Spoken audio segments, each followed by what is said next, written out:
ketemu lagi di YouTube channel aku di Edukasi. Teman-teman, kali ini aku mau ngajarin kalian gimana caranya mengolah data untuk memenuhi uji asumsi klasik, which is dimana aku udah pernah jelasin datanya itu seperti apa sih yang kita butuhkan. Kayak misalkan ya di video yang lalu, aku sudah pernah kasih tahu bahwa ada jenis data time series, cross section, dan juga data panel. Dan buat teman-teman yang lupa, yuk kita simak dulu yang mana sih videonya. Ayo teman-teman simak dulu ya video yang ini. Oke, kalau teman-teman udah lihat video yang tadi, berarti teman-teman sudah mengerti ya apa yang dimaksud dengan data time series, data cross section, dan juga data panel. Serta ada berapa sih jumlah minimal observernya. Nah, sekarang langsung aja kita masuk ke data untuk diolah melalui uji asumsi klasik. Teman-teman, sekarang aku udah ada di file Excelku. Nah, sekarang aku mau tunjukin ada data yang aku punya. Anggaplah aku punya data PMDN, di mana diduga dipengaruhi oleh PMA dan juga jumlah koperasi. Nah, teman-teman bisa gunain data apa aja, yang penting memenuhi minimal observer, yaitu 30 ya minimal observernya. Nah, aku menggunakan data sebanyak 40 observer. Langsung aja kita masukin ke dalam software Ifuse-nya ya. Karena aku menggunakan data yang cross-section, maka aku akan memilih di bagian Ifuse, yaitu data yang cross-section juga ya, unstructured, undated.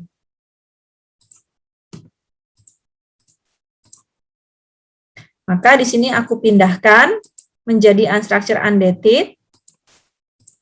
Minimum observernya adalah 40, dan aku okein. Kenapa sih harus memenuhi minimum observer tadi yang 30 ya? Kalau yang aku gunain kan 40 nih, berarti kan sudah melewati batas minimum observer. Karena nanti akan bermasalah sama hasil regresi data yang akan kita miliki.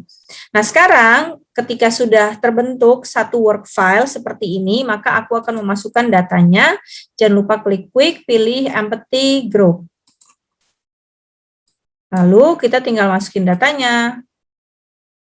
Nah, kita copy paste datanya dari yang paling judul atas sampai dengan yang bawah sini. Buat teman-teman yang masih lupa-lupa tuh gimana ya caranya untuk ngebikin data di Excel supaya lebih mudah dipindahin ke Ifuse, percaya deh nonton aja video yang tadi ya, udah aku kasih tahu jadi supaya aku nggak mengulang-ulang. Nah, datanya sudah aku masukin ke dalam Ifuse. Sekarang kita harus bikin dia teregresi dulu ya. Caranya klik proc, make equation.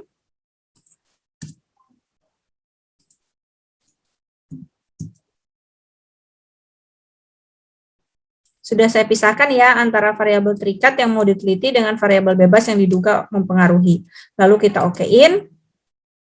Oke, langkah selanjutnya berarti aku mau jelasin dulu tentang masing-masing uji asumsi klasiknya ya, teman-teman. Jadi yang pertama ada yang namanya uji normalitas untuk menguji data tersebut terdistribusi normal atau tidak.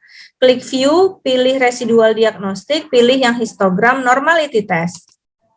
Maka akan keluar datanya seperti ini, teman-teman. Saya akan buat dia lebih besar. Oke, teman-teman fokus aja ke kursor saya di sini ya, probability.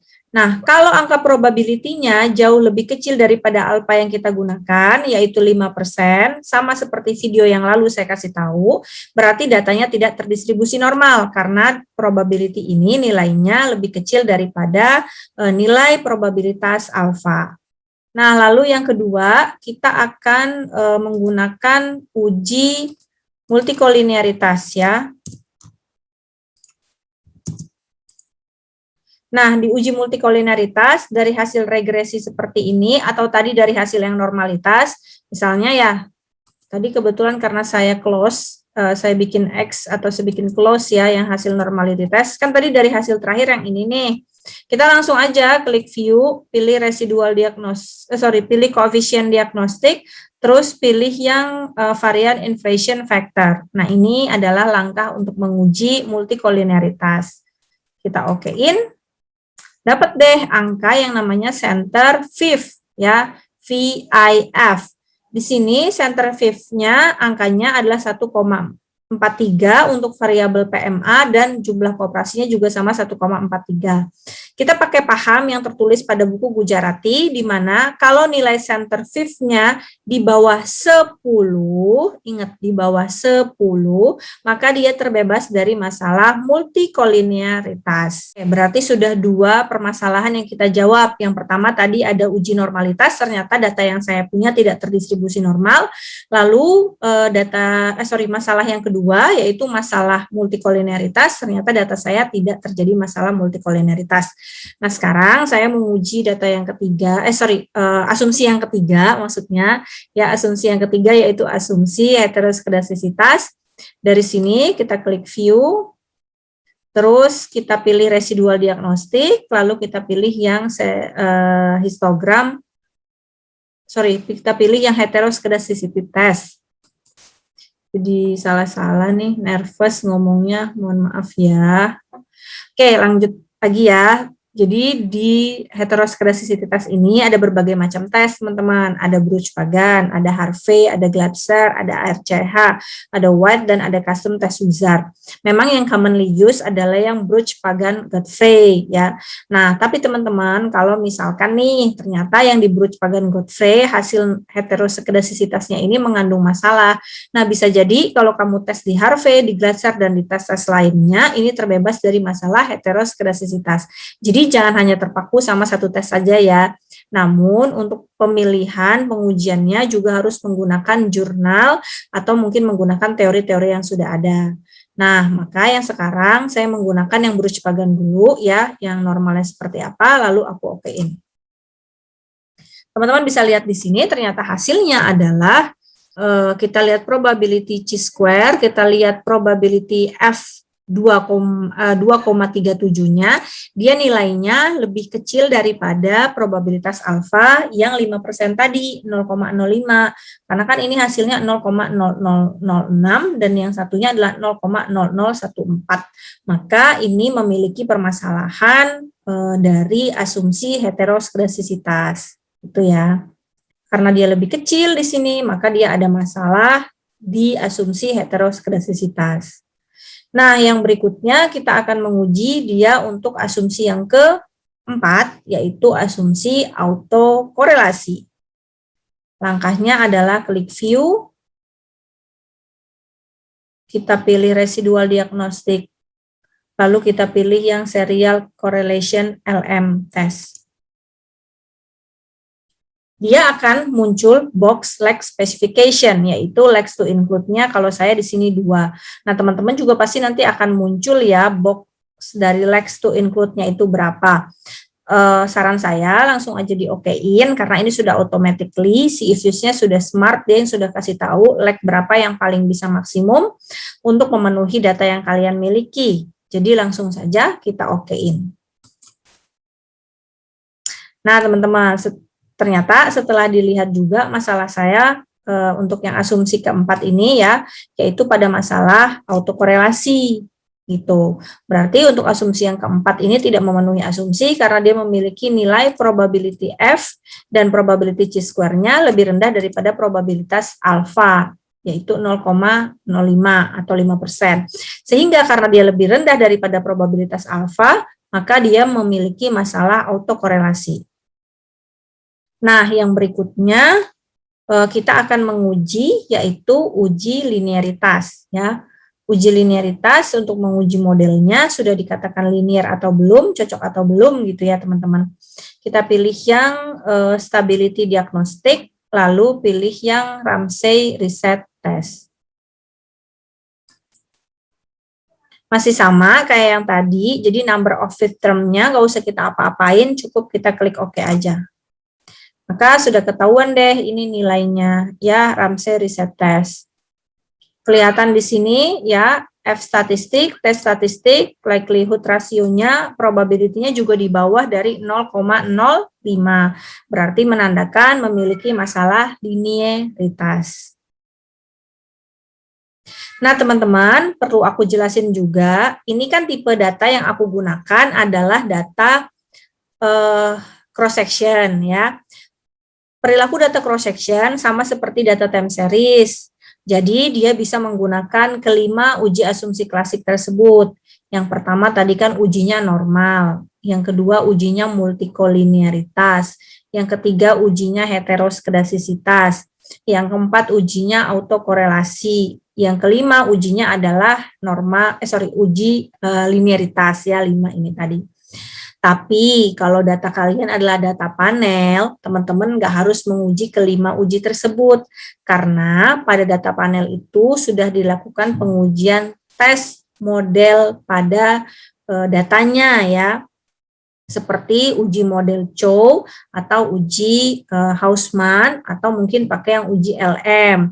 Nah, maka uji asumsi klasik ya yang untuk keseluruhan data regresi yang digunakan hanya yang uji normalitas, multikolinearitas, dan uji heteroskedasisitas. Nah, teman-teman, tadi kita kan sudah melalui tes uji asumsi klasik untuk data yang saya miliki ya, dan ternyata saya memiliki kelima masalah uji asumsi klasik tersebut gitu. Sebenarnya yang uji multikolinearitas sih tadi udah terselamatkan ya, tapi kan tetap aja saya tidak bisa memenuhi keempatnya. Jadi menurut saya itu masih bermasalah pada kelima ujinya. Nah, saya berikan di sini metode untuk membenarkan atau mengobati lah gitu permasalahan si uji asumsi klasik itu. Nah, langkahnya saya coba present lagi ya teman-teman untuk jadi caranya langkah yang pertama adalah kita mengubah data kita dari data normal menjadi data yang sifatnya dilearn-kan ya. Jadi dilearn-kan itu dibikin dia first difference. Saya bisa kembali lagi ke Excel ya. Gimana sih cara ngebuat data itu dilearn-kan? Nah, misalnya di sini nih tadi data yang saya gunain. Sebelum dilearn, saya ulang sekali lagi ya. Jadi saya sekarang mau membuat datanya learn.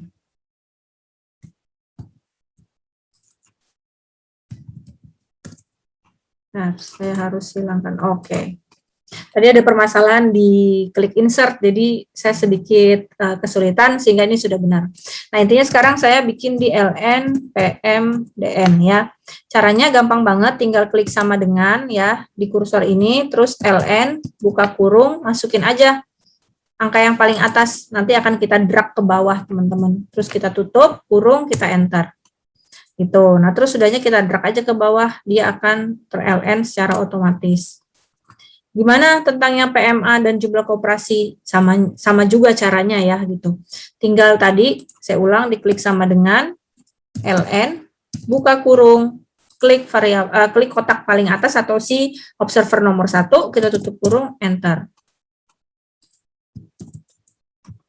Nah, di sini teman-teman bisa lihat kan angkanya tuh seragam semua ya, 25, 26, 27. Nah, caranya gimana nih biar dia terlihat sedikit beda? Sebenarnya sih ini karena pengaturan koma yang di laptop saya gitu kan ya, saya ubah di mana angka di belakang komanya tidak saya inputkan. Gampang, tinggal kita munculin lagi aja angka di belakang komanya supaya jauh lebih membuat perbedaan berapa besar sih angka koma tersebut. Kita klik aja nih ya, increase desimalnya kita naikin. Nah, jadi seperti ini. Sehingga kan kalau kita pakai 2 angka atau 3 angka di belakang koma, yang tadinya sama-sama 25 ternyata beda loh. Ini 25,14, yang ini 25,06 dan lain-lainnya. Singkat ceritanya seperti itu ya, teman-teman. Dan saya sudah mendapatkan data yang sudah di LN-kan. Nah, ini hasil datanya. Itu saya copy paste lagi ke sheet yang lain yang kosong. Terus kalau udah kita kopas dan jangan lupa diganti di sini namanya paling atas variabelnya harus ada nama ln-nya ya. Kita copy terus kita taruh di dalam if-use-nya. Nah, di sini sudah saya taruh ya di dalam if-use. Itu. Kalau dia nggak berubah nih kayak punya saya ini nggak mau berubah ya, berarti saya harus buat dia jadi secara manual. Di rename aja, diklik ya di bagian judul atasnya LN PMA. Enter, rename, yes, gitu ya. Terus di sini juga LN jumlah koperasi mau di rename ya, yes, kita klik lagi. Sekarang kita mau lihat apakah permasalahan asumsi klasik itu sudah ada yang terobati ketika saya melakukan learn atau metode first difference pada data saya. Langkahnya klik view, klik prog ya, make equation ya, kita regresi dulu, klik prog, make equation, C-nya kita pindahin di sini. Oke, ya sudah dapat. Sekarang kita tes satu persatu uji asumsi klasiknya, mulai dari uji normalitas. Sekarang baru klik view, pilih di residual diagnostik, pilih yang histogram normality test. Nah, teman-teman bisa lihat di sini hasilnya, ternyata probabilitas saya sudah di atas 0,05, berarti data sudah terdistribusi normal. Sudah memenuhi ya asumsinya yang pertama. Asumsi yang kedua yaitu uji multikolineritas, klik view, stability diagnostik, pilih yang koefisien diagnostik ya, klik view, saya ulang view koefisien diagnostik, pilih yang varian inflation factor.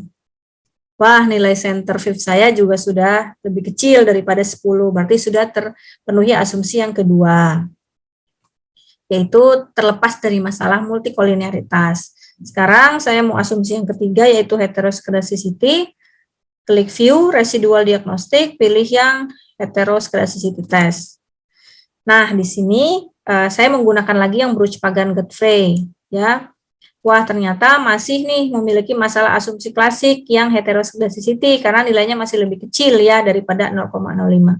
Nilainya 0,1, yang ini nilainya 0,1 juga. Sekarang coba saya ganti menggunakan metode yang lain. Misal saya mau ganti yang ke Harvey. Masih sama ya. Kita cobain aja teman-teman satu persatu. Fletcher masih sama. Nah, kalau yang ARCH dia nggak bisa ya, karena dia harus pakai metode GMM dulu.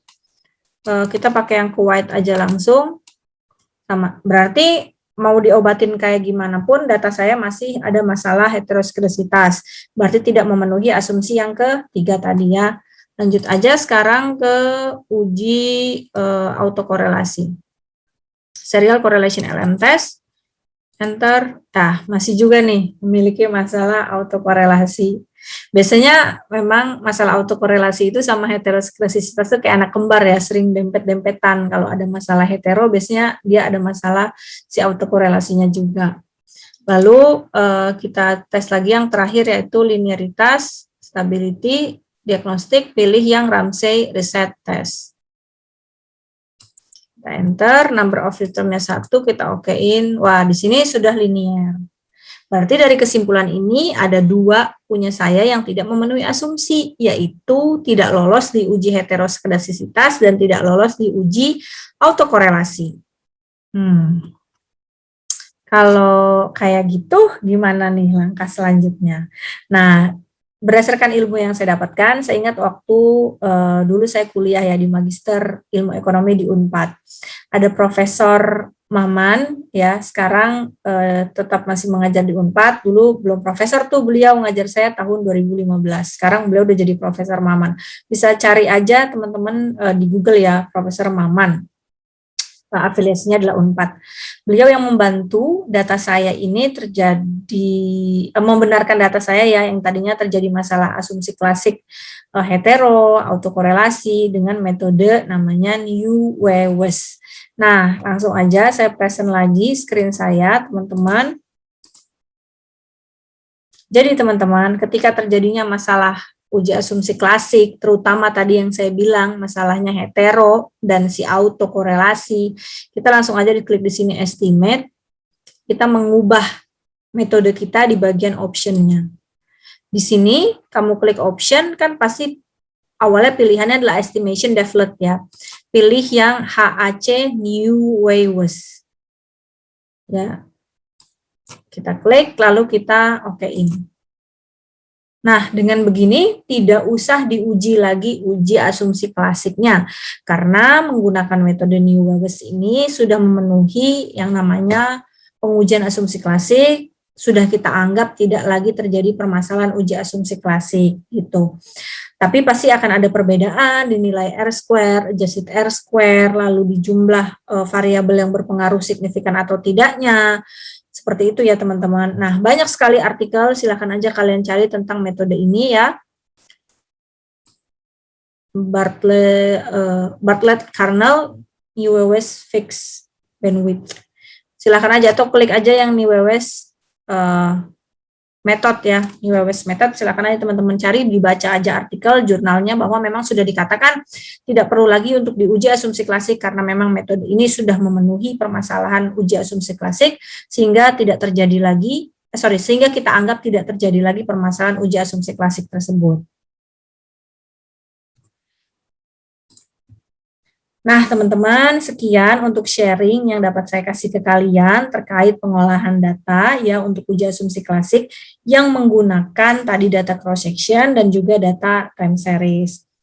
Sekian dulu materi yang dapat saya sampaikan ke teman-teman. Semoga teman-teman bisa suka dan jangan lupa di komen, like, and subscribe video ini. Terima kasih yang selama ini sudah setia menonton. Wassalamualaikum warahmatullahi wabarakatuh. Bye-bye.